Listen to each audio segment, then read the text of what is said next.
Did he leave? I think he left. That's the first thing I heard. That whisper.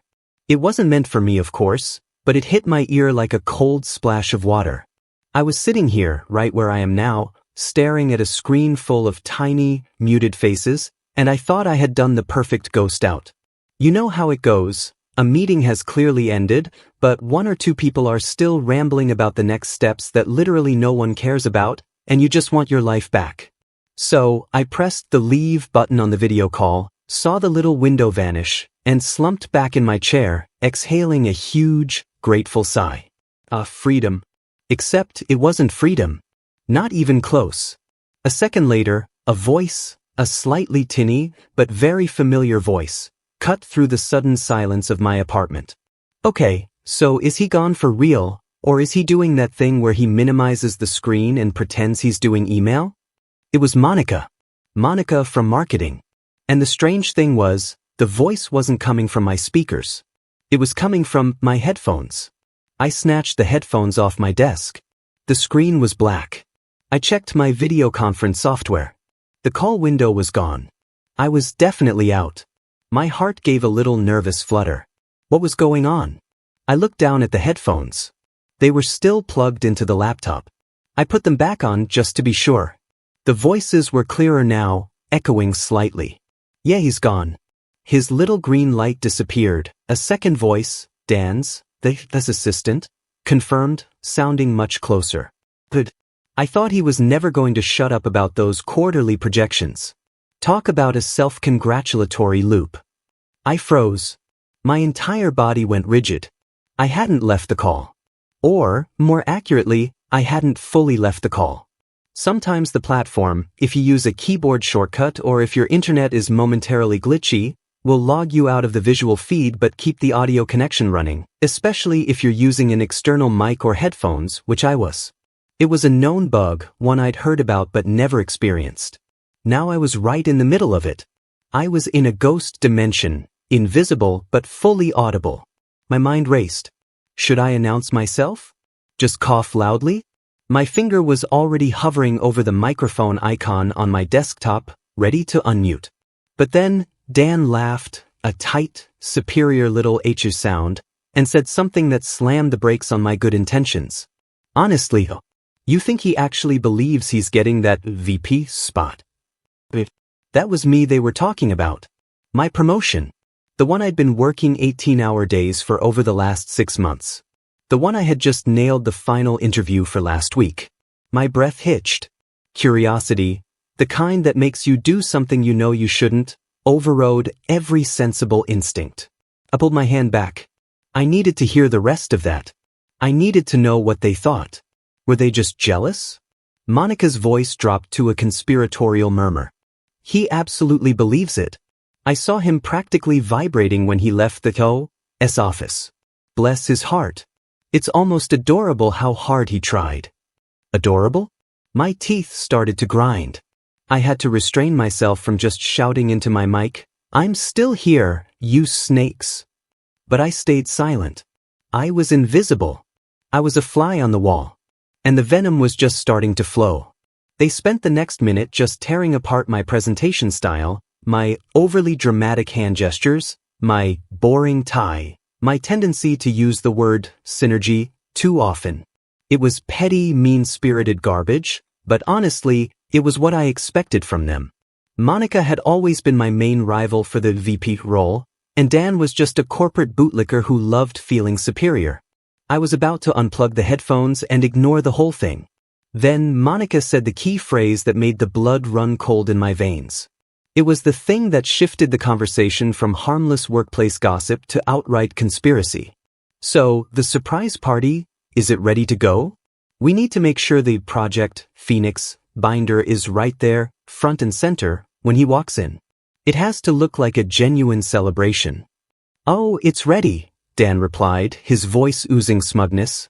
"The binder is glossy. The cake says, 'Congrats on the VP role,' and the CEO's official memo confirming his new assignment is sitting inside the folder. It's perfect. He'll open it in front of everyone." My stomach dropped like an anchor. A surprise party? A binder? A new assignment? instead of the VP title? This wasn't just gossip, this was a setup. A public humiliation designed to crush my chances. I gripped the arms of my chair. My headphones were blasting their plotting straight into my brain. I was physically present, yet utterly unseen, and they were talking about a scheme that would not only deny me the promotion but publicly shame me out of the running forever. I listened, my ears straining for every word, every damning detail. They forgot I was still in the meeting. And now I was going to find out exactly what Project Phoenix was, and why it was going to ruin my career. I was terrified, yes, but mostly I was furiously angry. Hey, real quick, before this story gets totally insane, drop a comment right now and tell me where you're watching this video and what time it is for you. I need to know my listeners are just as hooked as I was in this moment. Now, let's get back to the corporate backstabbing. Section 2. I need to back up a minute so you can really understand why this promotion and this betrayal hit me so hard. My name's Liam, and for the last 4 years, I'd been living and breathing senior manager of strategy and operations at this massive tech firm, Apex Dynamics. It sounds fancy, but mostly it meant I was the guy who fixed all the broken processes nobody else wanted to touch. I was perpetually exhausted, fueled by lukewarm coffee and the promise of a bigger title. My current role was a complete grind, think 8-hour meetings about fixing other meetings, then staying up until midnight doing the actual work that came out of them. It was a treadmill, but I was running toward something, the Vice President of Product, the Development role. The VP spot wasn't just a title bump, it was the entire trajectory of my career. It came with a huge salary jump, a corner office with an actual window, a huge luxury in our building, and most importantly, the authority to implement the major strategic changes I knew our product lines needed. It was my chance to stop being the mechanic and finally become the architect. The last 6 months had been an Olympic sprint. I'd single-handedly managed the integration of our major new AI dollar tool, codenamed Project North Star, which was already projected to bring in an extra $100 million in revenue next year. My boss, Mr. Henderson, the current VP, was retiring, and he'd been subtly grooming me. Liam, he'd said just last month, leaning back in his chair, you've got the chops. You just need to stick the landing in the final interviews. And I did. I had 3 grueling rounds. The last one was with Ms. Avery, the CEO herself. She's notorious, a brilliant but ice-cold executive who runs the company with military precision. Walking into her office was like walking into a high-stakes poker game. But I was ready. I laid out my 5-year plan for the product development unit, my solutions for the team's morale issues, and my vision for expanding our market share into Europe. She just listened, her face unreadable. When I finished, she paused for what felt like an eternity, then gave me the faintest, almost imperceptible nod. Liam, she said, her voice low and crisp, your strategic foresight is precisely what this company needs. We'll be in touch by the end of the week. I walked out of that office feeling 10 feet tall. I knew I had nailed it. The VP role was mine. For the last few days, I'd been in a state of anticipatory euphoria. I'd already mentally picked out the new desk setup, started researching leadership books, and even bought a celebratory bottle of truly excellent single malt scotch, the kind you only open for life-changing news. The internal HR chatter was deafeningly positive. People were already giving me knowing smiles in the hallway. I felt like I'd finally reached the summit. That's why Monica's and Dan's casual cruelty was so jarring. It wasn't just envy, it felt personal. And the detail about the surprise party and the new assignment was the first real crack in my VP dream. I leaned closer to the laptop, my ear practically touching the headphone's foam cup. They were still talking, the audio carrying perfectly, as if I were sitting right next to their speakerphone. Monica's voice was now slightly louder, laced with malicious satisfaction. Honestly, though, Project Phoenix is just perfect. It looks like a huge, high-profile strategic role, a real test of his leadership chops, as Dan's boss put it. But we both know what it really is. It's the biggest garbage fire of a project this company has. It's been sitting in the VP office for 3 years, and no one can save it. Dan chuckled. Exactly. And what happens when Liam inevitably fails to turn it around in 6 months? He loses all his internal political capital. Suddenly, he looks like a hotshot manager who couldn't handle real executive pressure. The if spot, which is really going to you, Monica, will look completely justified. Oh my God. I hadn't just secured the promotion, I'd secured a career-ending booby trap. The relief I'd felt after that final interview, the pride I'd taken in my North Star success, it all vanished, replaced by a cold, hard knot of fear and mounting rage. They weren't just taking my promotion, they were setting me up to fail spectacularly and publicly. They were weaponizing my success against me. And the most shocking detail? I had looked up to the man I thought was my mentor, Mr. Henderson. He must have known. Or worse, he was in on it. But I still needed to understand why. And who exactly was driving this whole sabotage campaign? Was it just Monica, or was someone else pulling the strings? The layers of this betrayal were just starting to peel back, and I was holding my breath, waiting for the full, ugly picture to emerge. I was trapped in this silent, audio-only version of the meeting, listening to the very people who were about to destroy everything I'd worked for. So, who were the architects of this corporate assassination attempt? I already mentioned them, but let me really introduce you to the sabotage squad, because understanding their motives is key to understanding the sheer nastiness of this scheme. First up, there was Monica Chin. She was the director of global product strategy, my direct peer, and, for the past year, my main rival. She was the sweetest person on the surface. Seriously. She'd bring in artisanal donuts on Monday morning, ask about your weekend plans with genuine-sounding interest, and send thoughtful congrats emails on every minor achievement. She was the one who, 2 weeks ago, had hugged me and said, "I'm so excited for whoever gets that VP spot. You and I both deserve it, Liam." That was the cover. Underneath that sugary coating was a relentless, calculated ambition. She had a kind of corporate predator instinct. She didn't just want to win, she wanted to watch you trip and fall while she crossed the finish line. I always knew she wanted the VP role, but I never thought she'd stoop to outright, destructive sabotage. I thought she was just a cleaner player. Clearly I was wrong. She was the primary beneficiary of my downfall. Then there was Dan Miller. He was the VP's executive assistant, but he operated more like a slick, slightly slimy fixer. He wasn't in the running for any major promotion, but he had a pathological need to be near power. He was the kind of guy who knew every single piece of office gossip, every political maneuver, and every person's coffee order. He gained his status by aligning himself with whoever was rising, and right now, he was clearly Monica's loyal sidekick. He wasn't driven by ambition for a title, but by deep-seated insecurity and the thrill of being in the loop. He thrived on secrets and leverage. He knew where all the bodies were buried, and apparently he was busy digging a new grave for me. The third and most painful piece of this puzzle was Mr. Henderson, my supposedly supportive VP. Remember how I said he was retiring and was grooming me? Well, apparently, that grooming was just a facade for a much dirtier game. Dan's earlier comment about his boss suggesting the test of leadership chops confirmed it. Henderson was the one who had the authority to assign Project Phoenix.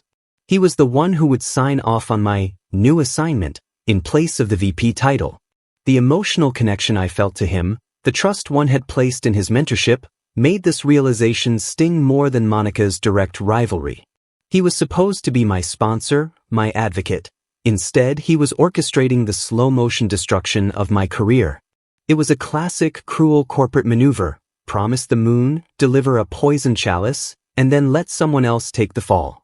I was sitting in the silence of my apartment, my headphones clamping these venomous voices to my head, and I felt a tidal wave of emotions. First, total, dizzying disbelief that people I worked with every day could be so ruthlessly cynical. Then anger. A white-hot, furious indignation that burned in my chest. They were laughing at my ambition, my long hours, my success. But beneath the anger, there was a layer of deeply personal hurt. This wasn't just business. This felt like a massive, personal betrayal of trust. I thought back to a conversation I'd had with Monica just a few days ago. We were in the break room, and I was describing the insane complexity of Project North Star's AI integration. She listened wide-eyed and said, "Liam, I don't know how you keep all those moving parts straight. You must be a genius." I'd even joked back, "Oh, trust me, I use that one trick. Remember that time I told you about the mnemonic I use for recalling the 7 layers of our network architecture? The one that involves a very specific, slightly embarrassing memory from high school. It was a silly, small, relatable moment that, at the time, made me feel like we were colleagues, maybe even friends. Now, it was just another data point proving her utter duplicity. She was actively building me up on the outside while preparing to saw the ladder out from under me. Suddenly, Dan's voice pulled me back to the present. He was wrapping up the discussion with Monica, the final details of the plot being locked down. "So, Monday at 4 p.m. The big reveal," Dan said, sounding giddy. "The cake, the party, the CEO's memo, and the Project Phoenix binder. He'll walk in expecting congratulations and walk out with the biggest time sink in the company on his plate. And the best part? It'll all be his idea. He'll have to publicly accept the challenge." It looks like he was given a choice, even though he wasn't. It's perfect political camouflage. I could hear the clinking of a coffee cup. They must have been standing by the office kitchen. My knuckles were white where I gripped the desk. The detailed plan, the timing, the elements, the public setting, made the threat terrifyingly real. My fate was sealed for Monday at 4 p.m., unless I acted. And the only way to act was to keep listening and gather every single piece of information they were so freely giving me.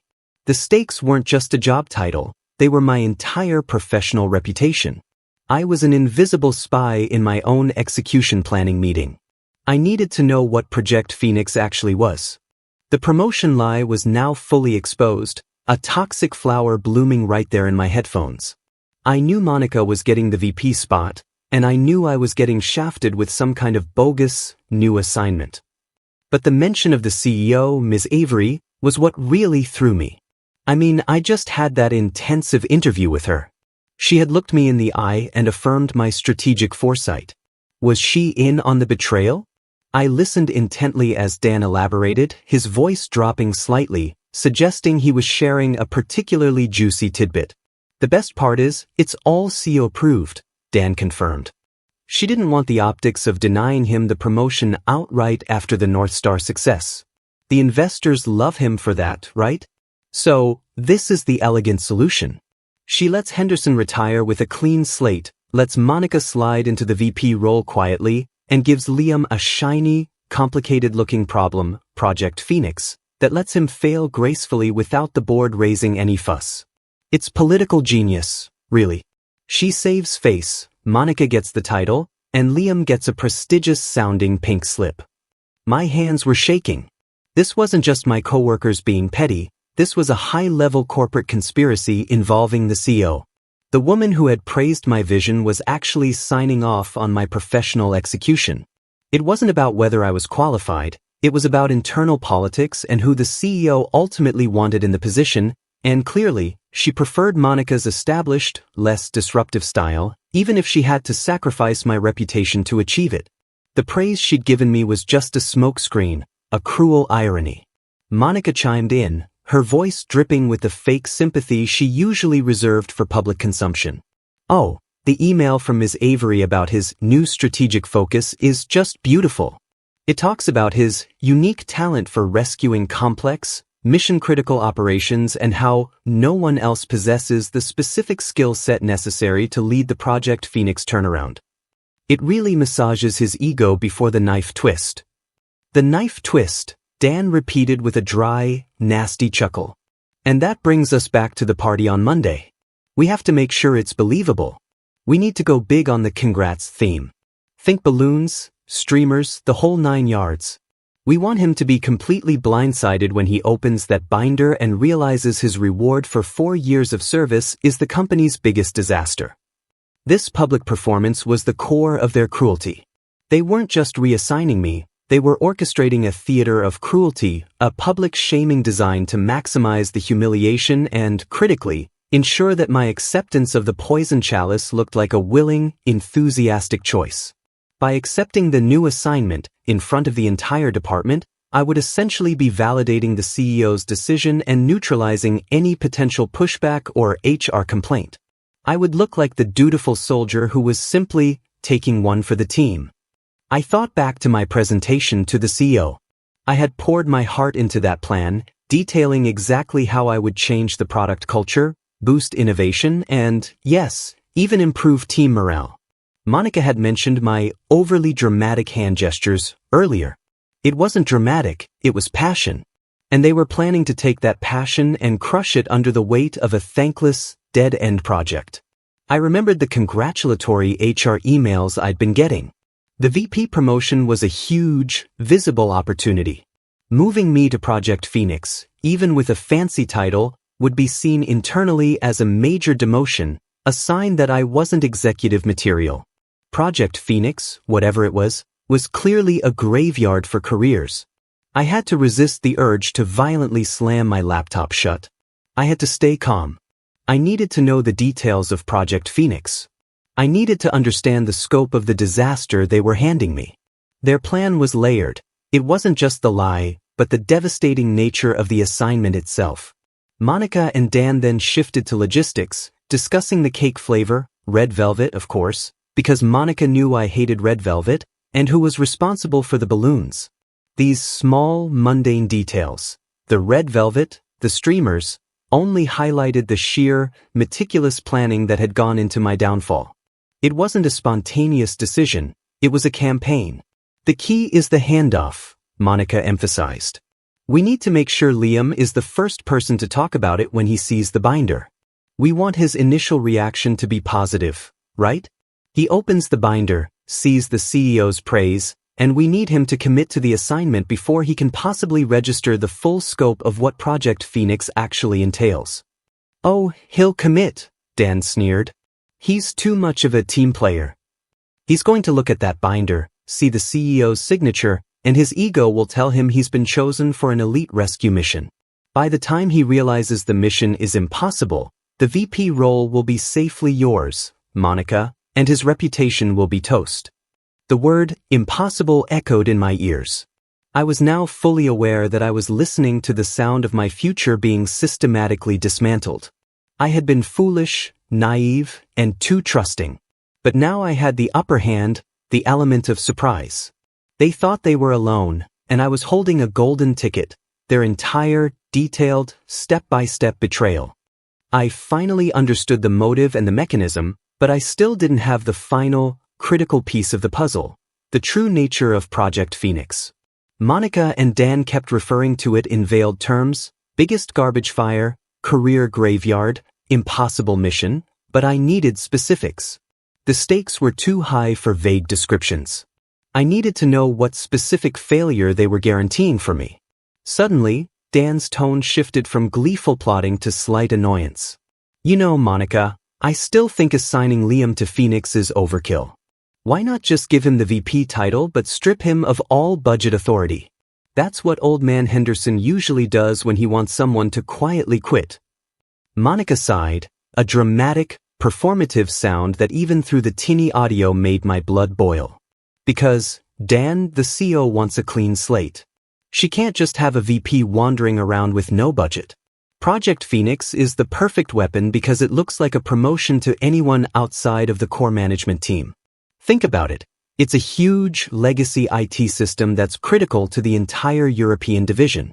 It's bleeding money, it's years behind on the migration schedule, and the team running it is completely demoralized and hostile to change. It's guaranteed failure. Then came the accidental revelation. A casual remark from Dan that confirmed the severity of the setup and gave me the most vital piece of information. And let's not forget the SEC problem, Dan murmured. Silence. Even Monica seemed to pause. Dan, we are not discussing the SEC issue outside of Henderson's office, Monica hissed, her voice sharp with sudden panic. Oh, come on, he's gone. Dan scoffed, completely oblivious to my presence. Look, it doesn't matter. But the reason they need a new face, a fall guy, is because Project Phoenix isn't just a technical mess. It involves the integration of the financials for that European acquisition we made 2 years ago, right? And because of the delay, the numbers have been, shall we say, creatively managed on the books to avoid reporting a major loss on the Q3 filings. If the migration doesn't happen by year-end, the company has to publicly disclose a massive write-down, and the SEC is already sniffing around that reporting. I almost dropped my headphones. This wasn't just a career trap, it was a potential legal disaster. They weren't just giving me a failing IT project, they were putting me in charge of a project whose failure would expose the company to regulatory scrutiny and possibly even charges of financial misrepresentation. My name would be the one attached to the disaster. They weren't looking for a leader, they were looking for a scapegoat, a very specific, high-profile scapegoat to take the fall for a massive financial cover-up. This explained everything. It explained why the CEO was involved. It explained why Mr. Henderson, my mentor, was so willing to sacrifice me. They needed someone with my credibility, someone fresh off a huge success like Project North Star, to lend legitimacy to the effort, and then they needed me to fail when the deadline was missed, allowing them to point the finger at the new guy. He was assigned to fix the crisis, they would say, but unfortunately, the problem was too big and he failed to deliver. The layered conflict had just intensified exponentially. It was no longer about a promotion. It was about protecting myself from legal liability and professional ruin. I needed to document this financial cover-up angle. The stakes had just gone from $10/$10 to $100/$10. My moral dilemma instantly evaporated. I was no longer debating whether I should interrupt their gossip. I was gathering evidence for a major corporate fraud case that had my name written all over the failure side. Monica was still frantically trying to silence Dan. Dan, just stop talking. Just focus on the party details. We need the VP's office keyed for me by Tuesday, not a moment later. That's the real prize. Her emphasis on the VP's office, the literal symbol of my ambition, was the final, petty slap in the face. They were so consumed by their victory and the spoils of war that they couldn't see the massive, glaring hole in their plan. Their supposed victim was still listening. The entire conversation, from the details of the party to the SEC risk, was being delivered straight to the person whose life they were trying to destroy. I took a deep, shuddering breath. I didn't need to hear another word. I had the who, Monica, Dan, Henderson, and the CEO. The what, Project Phoenix disaster. The why, Monica's promotion, CEO's optics, and the financial cover-up. And the when, Monday at 4 p.m. The knowledge was a crushing weight, but it was also a weapon. The time for silent listening was over. The time for the turning point was now. My finger, which had been paralyzed with shock, finally started to move again, seeking the one button that would change everything. I sat there, the headset burning against my ears, the full horror of Project Phoenix laid bare. This wasn't just a tough assignment, it was a career incinerator wrapped in a fancy title. Let's talk specifics. Monica mentioned it was a massive, legacy IT system migration for the European division, a project that was already 3 years behind schedule. In a company like ours, a project that far behind isn't just late, it's a financial black hole. 3 years of delayed integration meant 3 years of maintaining 2 separate, expensive, and incompatible IT infrastructures. The budget they were going to assign to me would be a fraction of what was actually needed to fix the mess, guaranteeing I'd fail to meet the year-end deadline. The technical complexity was one thing. I'd dealt with technical nightmares before. But Dan's slip about the SEC problem, that was the actual trap. The delay in the IT migration was preventing the accurate consolidation of financial data from the European acquisition. To avoid reporting a massive, embarrassing loss for the current quarter, a loss that would absolutely tank our stock price, senior management, including the CEO, had resorted to creatively managing the financial reporting. This is corporate speak for fraud.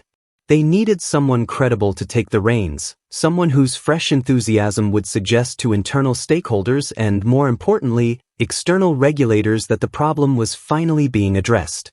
That person was me. When the project inevitably imploded before year-end, I would be the easy, high-profile scapegoat. My failure would be the shield that protected the C-suite from the financial misrepresentation scandal. I wouldn't just lose the promotion, I would become infamous as the manager who sank the European division and possibly face legal repercussions if I signed off on anything related to the creative accounting. The way they planned to set me up was almost brilliant in its cruelty. On Monday at 4 p.m., in front of the whole team, I'd be led into a surprise party. The CEO's letter, with its glowing praise, would appeal directly to my ego, my supposed unique talent for rescuing complex operations. I'd be expected to publicly, enthusiastically accept the challenge of Project Phoenix. I remembered a callback from earlier when I talked about using a silly mnemonic to remember the 7 layers of our network architecture, that small, shared detail that made me trust Monica. Now, that trust felt like a physical pain. She wasn't just my rival, she was a predator who had meticulously studied my professional vulnerabilities, my intense loyalty to the company, and my desire to tackle the hardest problems. She knew I'd see Project Phoenix not as a death sentence, but as a challenge worthy of a VP. I could practically hear the conversation playing out in my mind, mimicking Dan's oily voice and Monica's saccharine tone. Dan: "Wow, Liam, this is huge. The CEO personally selected you. You're the only one who can save this. Say something." Me, the naive fool. "I accept this challenge. I'm honored to lead Project Phoenix." And with those words, my fate would be sealed. I would have publicly volunteered to be the fall guy for a financial scandal. The sheer audacity of the scheme was what finally ignited a cold, calculated fury in me. They had already divided up my spoils, Monica getting the VP office, Dan getting a permanent seat near the new power center. They were celebrating before the crime was even committed, confident in the invisibility of their private meeting. But I was still there. I was still listening. And I had everything. I heard Monica confirm one last, vital detail to Dan. The hard copy of the memo is signed. It goes on Henderson's desk, and the official assignment notification goes to HR on Monday morning at 9 a.m. Once HR processes the new title, Director of Strategic Turnarounds, Project Phoenix, it's irreversible. Monday morning at 9 a.m. That meant I had less than 48 hours to collect proof and prepare my counterattack before the official assignment was processed. The clock was ticking, and the urgency was a jolt of pure adrenaline. I needed to move fast and be utterly precise. The time for listening was completely, irrevocably over. I needed to let them know their private meeting wasn't so private anymore. The silence needed to be broken. My hand was sweating. It hovered over the unmute button on the desktop application, the tiny icon that had saved my career, even though I hadn't pressed it yet. I had been sitting motionless, a ghost in the machine, absorbing details about financial fraud, a political setup, and the total demolition of my professional life. The immediate desire was to yell, to unleash the torrent of rage and betrayal building in my chest. To just shout, "I heard that. I'm still here, you morons." But years of corporate training, of keeping my cool during budget crises and team meltdowns, kicked in. Yelling would achieve nothing.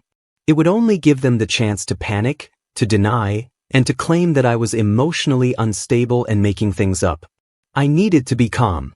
I needed to be definitive. I pulled my hand back and slowly, deliberately, picked up my phone.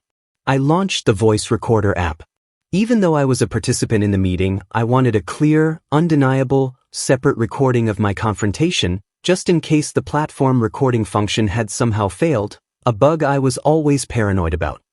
I placed the phone right next to the headphone speaker, ensuring crystal clear audio capture of their voices and, more importantly, their inevitable reactions.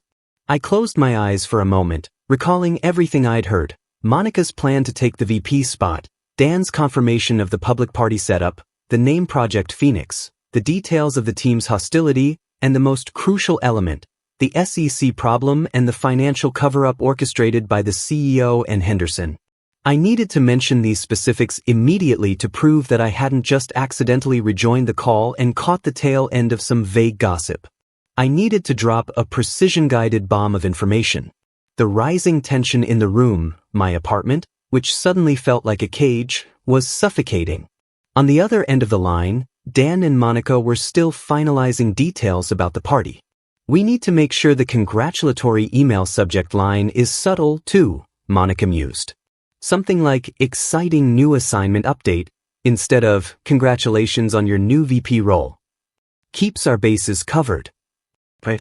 You wouldn't want to tip off the target, Dan replied, chuckling at his own joke. That was it. The final, patronizing insult. They were so secure in their cleverness, so convinced of my stupidity, that they were literally mocking me as the target. My hand moved to the unmute button again. I pressed it. The little microphone icon on my screen changed from red, muted, to green, live. The small, almost inaudible click of the mute releasing was the loudest sound I had ever heard. I waited 1 beat. 2 beats.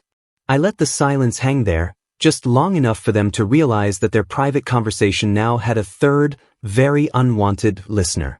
I could hear a slight intake of breath on the other end, but they hadn't yet processed the gravity of the situation. Then I spoke. I didn't shout. I didn't plead.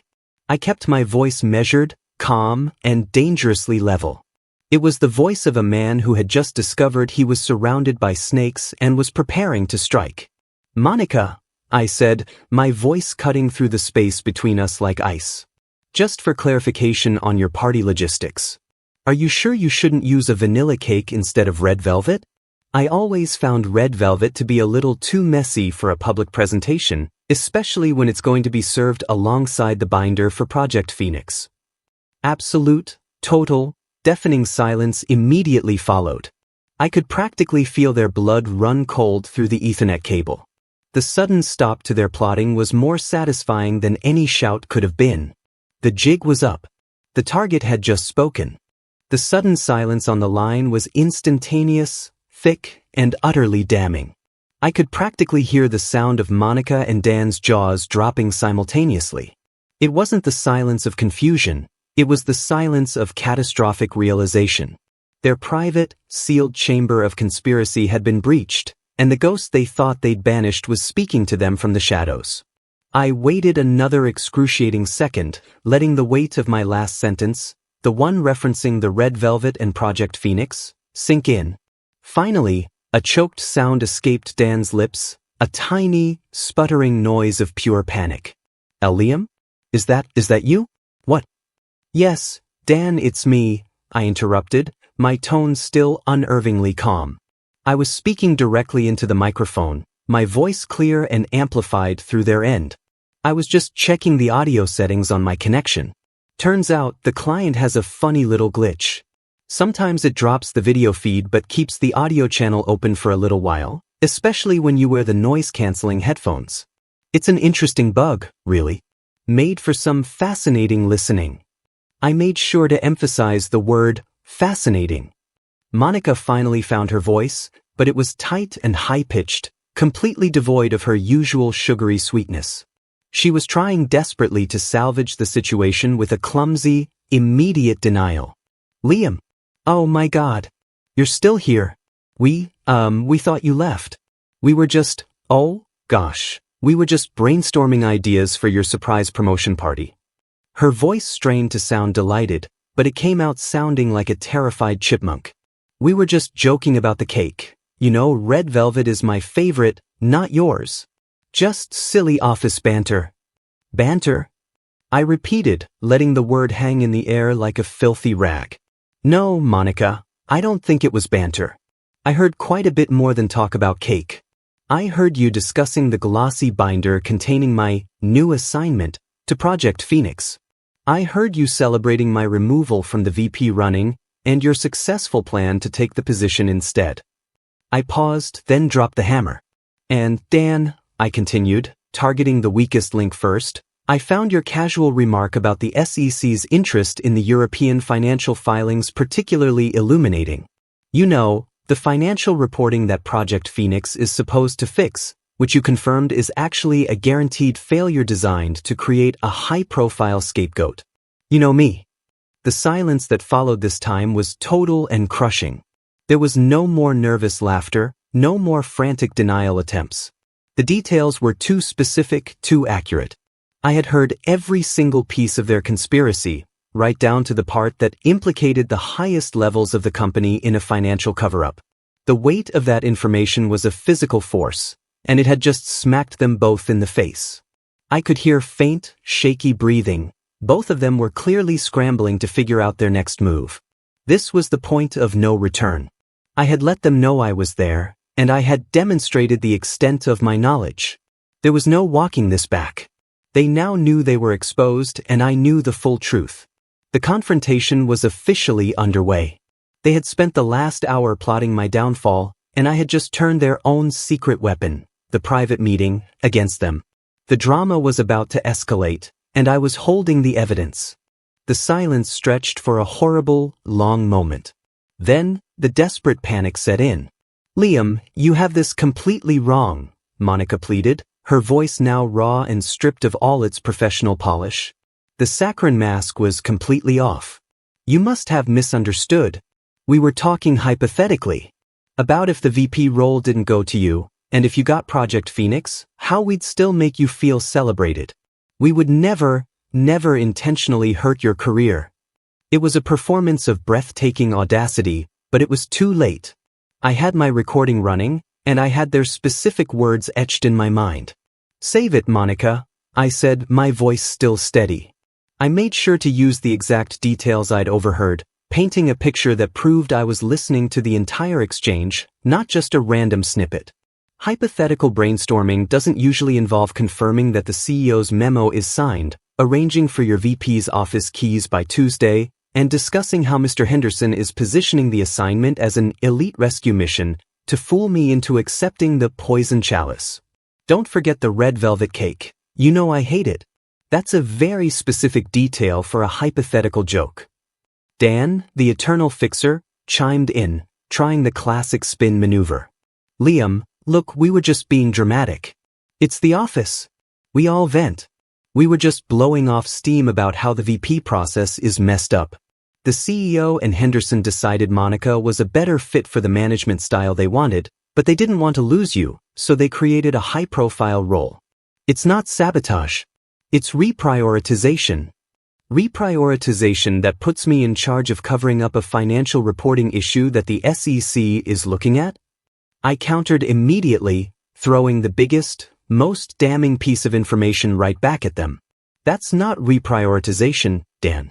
That's using me as a fall guy for corporate fraud. And I heard you both clearly confirming the timeline. Monday at 9 a.m., the official assignment goes to HR. I heard a chair scrape loudly, followed by a frantic rustling sound, like someone was trying to grab papers or their phone. They were panicking. They knew they couldn't deny the depth of their knowledge or their intent now.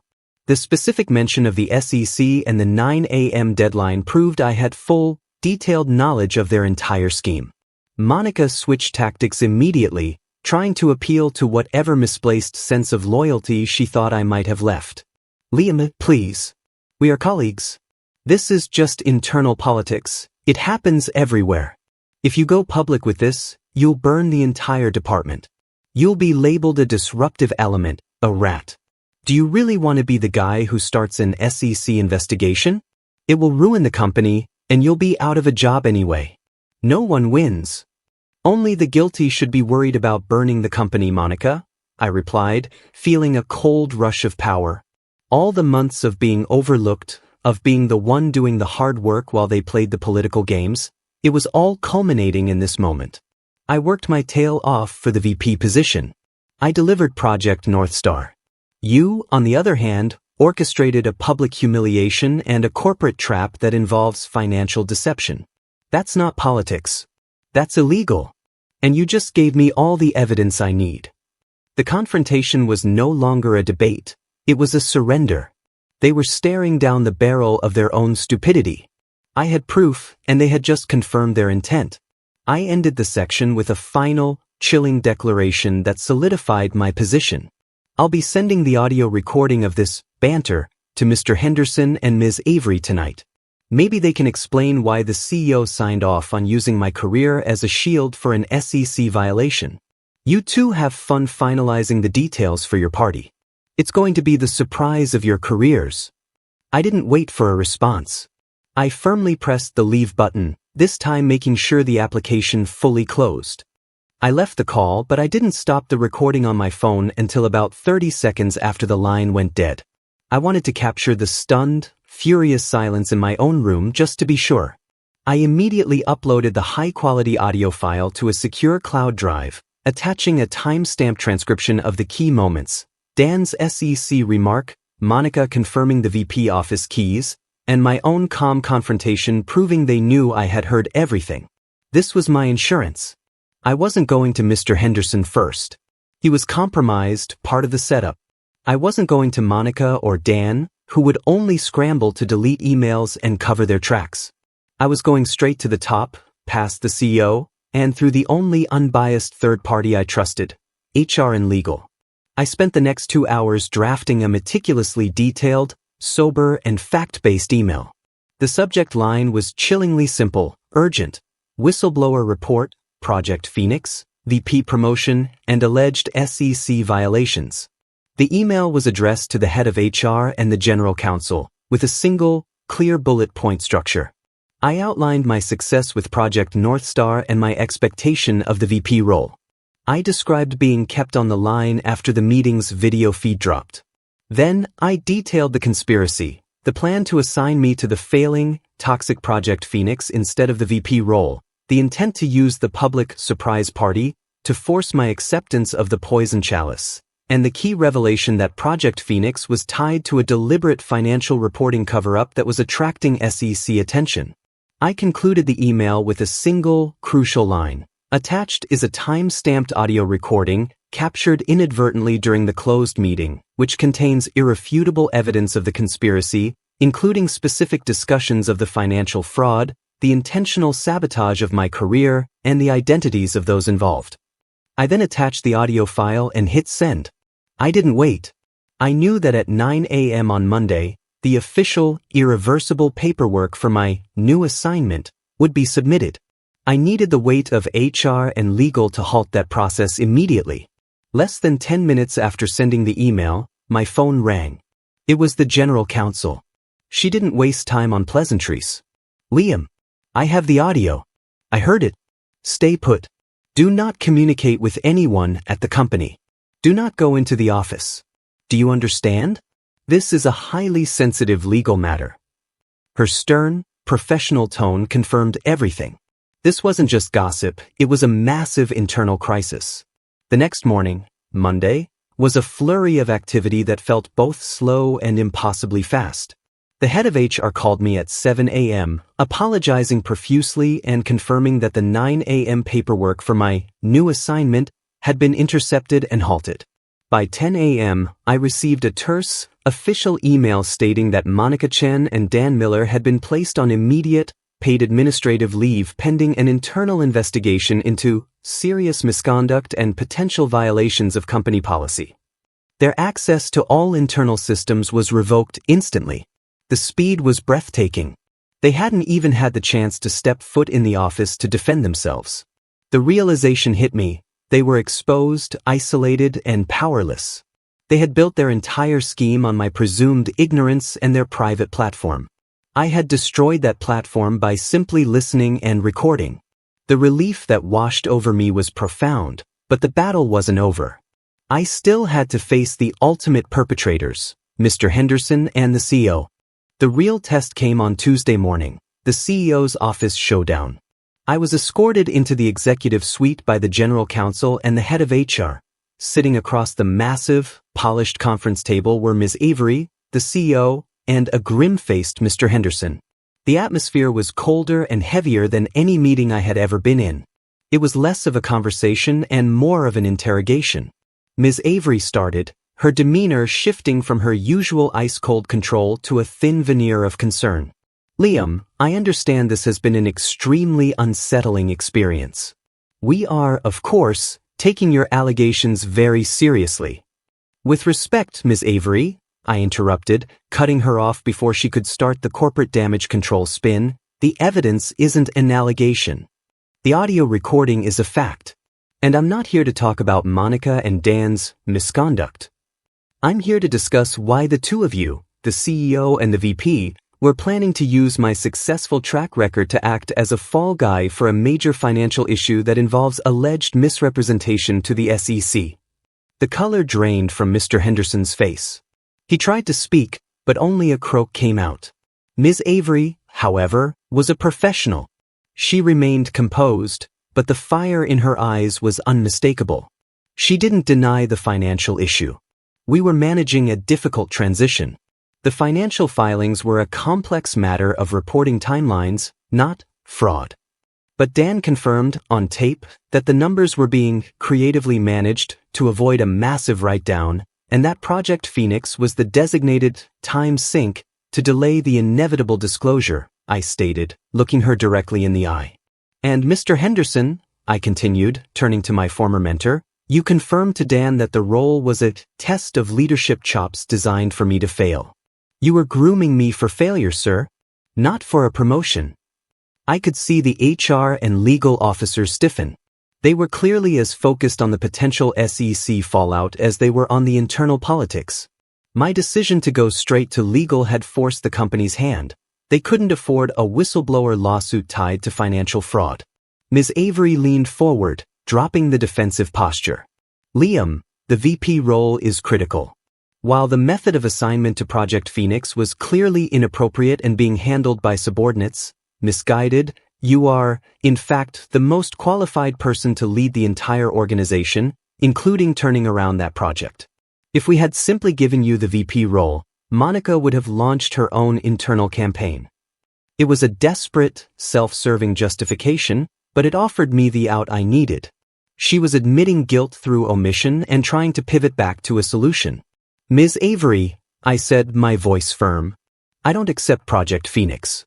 I accept the VP of Product Development role I was promised, with full authority over budget and personnel, including the authority to kill Project Phoenix and initiate an external audit of the European division's financials.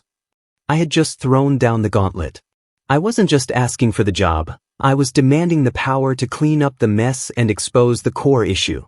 The CEO looked at the General Counsel, who gave a tiny, almost imperceptible shake of her head, a signal that fighting me on this was a bigger legal risk than promoting me. Miss Avery sat back. Done, she said, her voice barely a whisper. You get the title, the compensation, and the full authority you require. Mr. Henderson will accelerate his retirement, effective immediately. And Monica and Dan are terminated for cause. The showdown was over. I had faced down the CEO and won, not with politics, but with cold, hard evidence. My life had changed forever in the space of a single meeting that I was never meant to hear. The week that followed was surreal.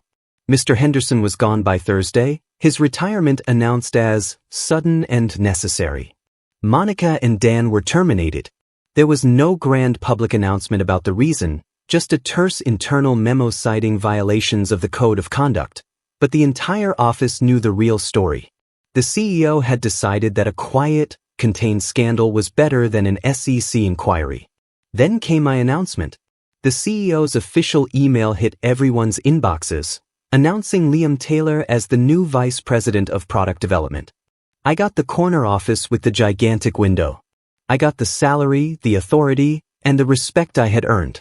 The first thing I did as VP was launch a forensic audit of the European finances and, yes, I killed Project Phoenix, not by failing it, but by strategically dismantling it and integrating its salvageable components into smaller, manageable, and transparent projects. It was proof that the project wasn't designed to be fixed, it was designed to be a sacrifice. The surprise party that was meant for my public humiliation? It still happened. But it was a genuine celebration thrown by the team who actually wanted me to get the role. I made sure to order the vanilla cake. The red velvet curse was broken. I achieved my goal. I won. But here's the twist, the lingering doubt. I am fundamentally changed. That moment when I realized they had forgotten I was still in the meeting, that moment of complete exposure, it stripped away all my workplace innocence. I used to believe that hard work and clear results were all that mattered. I used to trust my colleagues. I even trusted my mentor. Now, I look at every email, every smile, and every casual coffee chat through a filter of suspicion. I often think about that glitch, the one that kept my audio line open. It was an accident, a technical flaw that saved my career. It made me realize that in the corporate world, your biggest asset isn't your talent, it's your information. And sometimes, the most dangerous thing you can be is the person everyone underestimates. They forgot I was in the meeting, and that mistake cost them everything. I'm the VP now, the boss. But I'm also the guy who always double-checks that the meeting application is completely closed. And sometimes, late at night in my new office, I wonder, how many other invisible meetings are happening right now?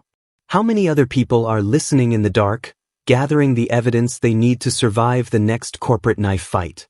I'm safe now, but I'm never truly off guard. And that's the real price of the promotion. And that's the story. If you like this story of corporate betrayal and a massive career comeback, make sure to drop a comment and tell me what the biggest workplace drama you've ever witnessed was. Like this video and subscribe to The Office Hours for more insane true stories about life in the corporate wild. Catch you in the next one.